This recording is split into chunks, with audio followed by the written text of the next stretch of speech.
সপ্তাহে কাতে নেতাই মনে ওকা বার্ষিক সাদা সার ছিল 2 সপ্তাহের মধ্যে থেকে উনি সুস্থ লাভ করেছে। হালেলুয়া।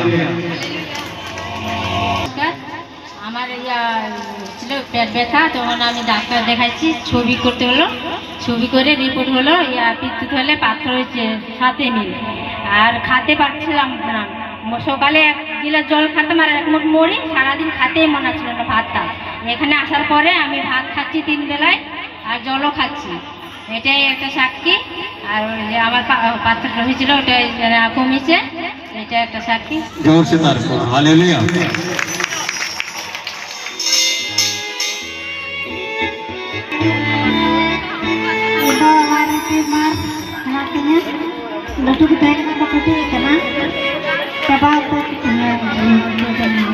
হালেলুয়া।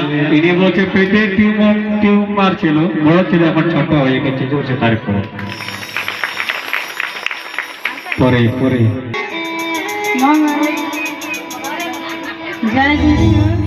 মঙ্গলবার ধরে আমি সুগার প্রেশার থেকে সুস্থ লাভ করেছি। তারপরে আমার হলো একটা ছাগল ছিল, ছাগলটা ডাক্তারে বলেছে মরে যাবে, রক্ত নাই, ভালো হয়ে গেছে একজনকে। জোরসে তারপর উনি হাই প্রেশার সুগার থেকে ভালো হয়েছে। ছাগলটা মারা যেত, ডাক্তার বলেছে বাঁচবে না, কিন্তু জল তেল খাওয়াই ছাগলটাও বাঁচে গেছে। জোরসে তারপর আনন্দতে উনিও দান দিলেন।